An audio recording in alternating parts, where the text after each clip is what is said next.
जज़ाकल्लाह। मैं बोलने से पहले आपसे एक गुजारिश करना चाहती हूँ, हमारे मेहमान आए हैं तो उनका इस्तकबाल खामोशी से करिए ताकि वो आपको कह सके और आप उनको सुन सके।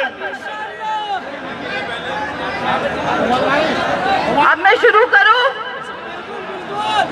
बिस्मिल्लाह। आप जानते हैं मैं कौन हूं? जानते हैं? नहीं ना, मैं बताती हूँ। मैं हूँ नूरीन फातिमा। मैं हूँ नूरीन फातिमा। मेरे शौहर शिफाउर रहमान, मेरे शौहर शिफाउर रहमान, शिफाउर रहमान जो 5 साल से दहशतगर्दी और दंगों के आरोप में बेगुनाह जेल में बंद है। मैं गली नंबर 7 गफ्फार मंजिल में अपने 2 छोटे बच्चों के साथ तन्हा रहती हूँ।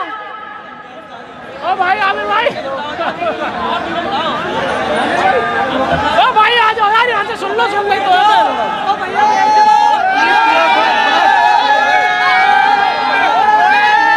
प्लीज सुन लीजिए। आप जब तक मेरे बारे में जानेंगे नहीं तो मुझे, मेरे शौहर को वोट कैसे देंगे? पहले मेरे बारे में जान लीजिए, फिर ये शोर 5 फरवरी को सुनाना।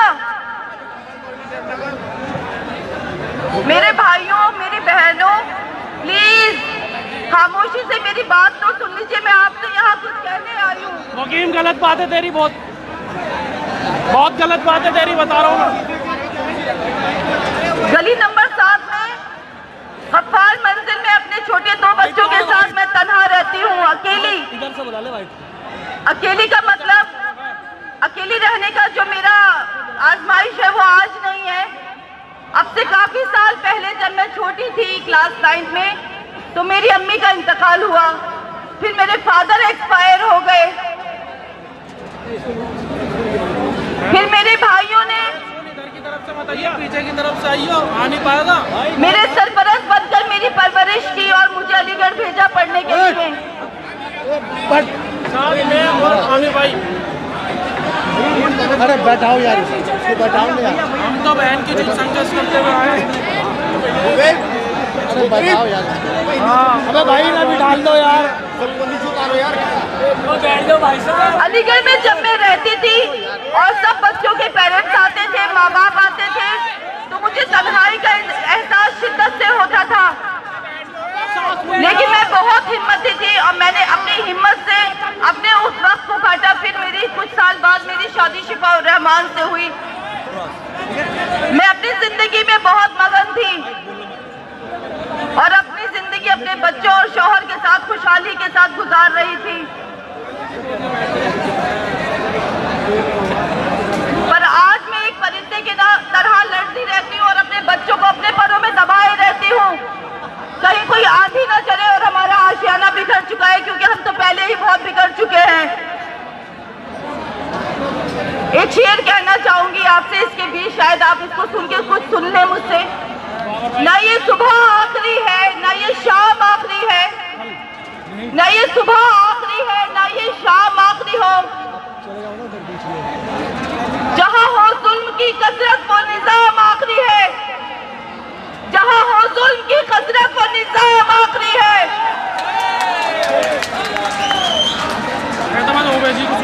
पिछली बार जब इलेक्शन हुए थे तो उससे पहले यहाँ पर एक धरना हुआ था शाहीन बाग और जामिया।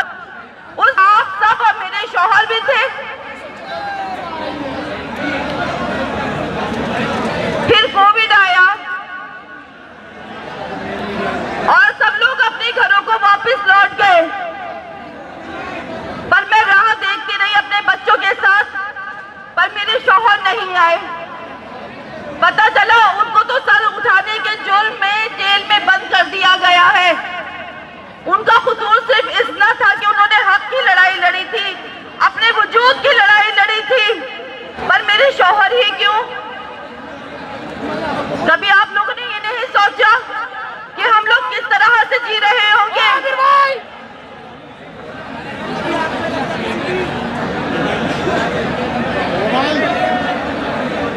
अबे इन्हें बिठा लेना, हम भी सुन लें कुछ।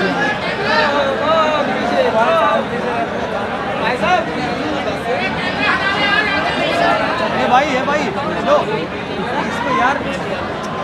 ओए काले वाले चच्चा, काले वाले बोलो यार। ओ काले वाले चच्चा। मेरे शौहर 5 सालों से जेल की कोठरी में बंद है।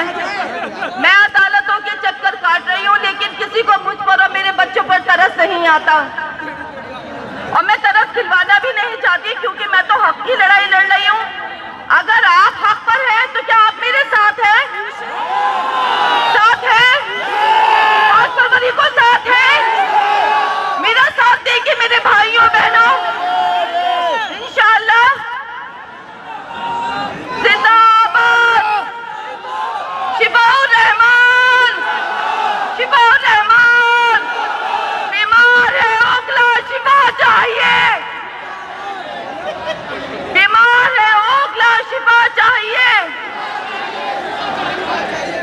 डायलॉग याद ला। अभी आप संघर्ष करो, हम तुम्हारे साथ हैं, अभी आप संघर्ष हम करो। तुम्हारे साथ हैं। मैं कल भी लड़ रही थी, मैं आज भी लड़ रही हूँ और आगे भी लड़ती रहूंगी, चाहे कोई मेरा साथ दे या ना दे।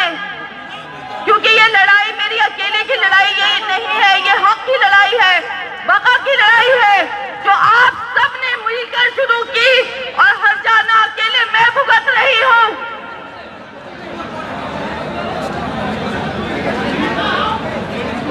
याद रखना, जो लोग अपने हमदर्दों को नकार देते हैं ना, तो उनके लिए फिर कोई हमदर्द पैदा नहीं होता। आने वाले वक्त में ये मिसालें दी जाएंगी कि शिफाउर रहमान जैसे लोग जेलों में डाल दिए गए थे, क्योंकि उन्होंने हक की लड़ाई लड़ी थी। मैं कल भी लड़ रही थी, मैं आज भी लड़ रही हूँ और आगे भी लड़ती रहूंगी। हम तुम्हारे साथ हैं, हम तुम्हारे साथ हैं, हम तुम्हारे साथ हैं। मैं कल भी संघर्ष करो, हम तुम्हारे साथ हैं, संघर्ष करो, हम तुम्हारे साथ हैं, हम तुम्हारे साथ हैं, हम तुम्हारे साथ हैं। इन आंसुओं का जवाब किससे दोगे? इन आंसुओं का जवाब किससे दोगे? अरे ओखला की आवाम जग जाओ, इन आंसुओं का जवाब दे दो। आपका ये फैसला तारीख के पन्नों में लिखा जाएगा। आपका ये फैसला, अगर शिफाउर रहमान जीतते हैं ना, तो तारीख के पन्नों में लिखा जाएगा। इलेक्शन हुए हैं, हुए थे, होते रहेंगे, लेकिन एक हकदार को उसका हक दिलाना आपको एक खुशी का जो एहसास दिलाएगा, उससे बड़ी चीज कोई नहीं है। तो क्या आप मेरे साथ इस हक की लड़ाई में साथ हैं? मेरे भाइयों बहनों बताए साथ हैं? जज़ाकल्लाह। देखिए ज्यादा से ज्यादा क्या होगा, अगर आम आदमी पार्टी जीतती है तो 50 से 49 हो जाएंगे, बीजेपी जीतेगी तो 49 से 50 हो जाएंगे। क्या आप लोग सो पाएंगे शिफाउर रहमान को हराकर सुकून से? वक्त था आपके पास, लेकिन आपने एक इंसान की सच्चाई को नकार के झूठों का साथ दिया। अब हम वो मुसलमान नहीं, हमारी कौम इतनी बेवकूफ नहीं है कि हम छोटी छोटी टॉफियों में बहल जाए। वापस कर दे अपने दरवाजों से उन ठेकेदारों को जो आपके वोटों का सौदा करते हैं। अबे कैमरे लग रहे हैं भाई, सब कैमरे घूम रहे हैं।